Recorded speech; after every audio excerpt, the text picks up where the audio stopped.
Le mouvement d'autodétermination de la Kabylie dénonce une provocation de l'Algérie envers le Maroc.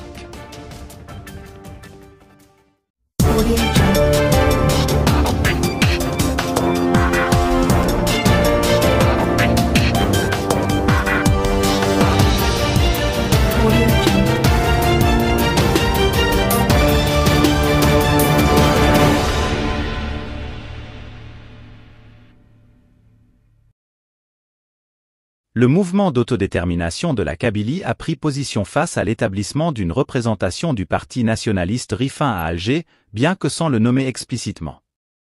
Dans un communiqué, le Haut Conseil à la sécurité de la Kabylie a examiné de près ce qu'il qualifie de dernière initiative d'Alger, présentée comme une provocation envers le Maroc et un piège pour la Kabylie. Le mouvement d'autodétermination de la Kabylie, dirigé par Ferhat Meheni, a fermement dénoncé ce qu'il perçoit comme une manœuvre orchestrée par l'Algérie, mettant en garde contre ses graves conséquences prévisibles sur la scène internationale. Le Haut Conseil à la sécurité de la Kabylie a souligné que l'Algérie se contredit en se posant comme un défenseur du droit à l'autodétermination des peuples tout en réprimant de manière inhumaine la Kabylie. Cette contradiction avait déjà été soulignée par l'ambassadeur du Maroc auprès de l'ONU, Omar Hilal, lors d'une réunion du comité des 24 de l'ONU en mai 2022, où il avait mis en lumière le traitement différencié réservé au peuple kabyle. Vous demandez l'autodétermination pour les 20 000 personnes que vous séquestrez dans les camps de Tindouf, mais vous la déniez à un peuple de 12 millions d'habitants.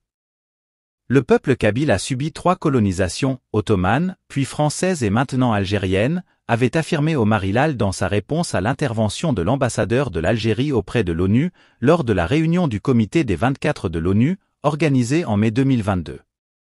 Il s'agit de l'occupation la plus longue de l'histoire de l'Afrique, a-t-il déploré, en s'interrogeant pourquoi l'Algérie ne permet pas au peuple kabyle de s'autodéterminer, de s'exprimer et de choisir librement son destin, comme elle le revendique pour les populations des camps de Tindouf.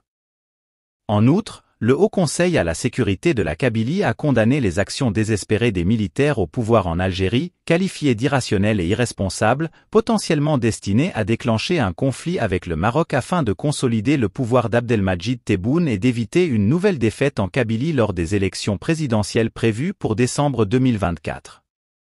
Il a également tenu à préciser que le mouvement d'autodétermination de la Kabylie agit de manière indépendante, représentant les aspirations du peuple kabyle à retrouver sa souveraineté, et n'est lié à aucun pays tiers. Le mouvement pour l'autodétermination de la Kabylie a exprimé son désir de bientôt proclamer l'indépendance d'un État kabyle.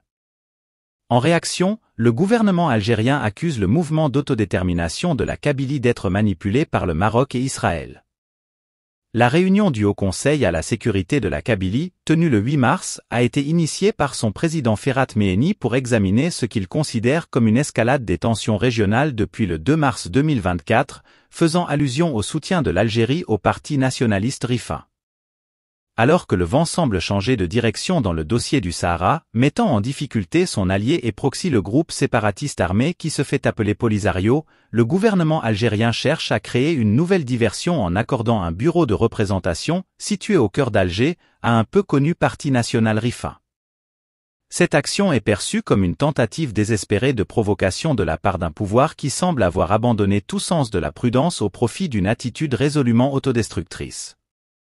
Après avoir soutenu, financé et armé le Polisario, et avoir activement œuvré pour déstabiliser le sud du Maroc en soutenant son agenda séparatiste au Sahara occidental marocain, l'Algérie franchit une nouvelle étape en inaugurant un nouveau chapitre en encourageant désormais l'émergence d'un nouveau mouvement séparatiste, cette fois-ci visant le nord du pays.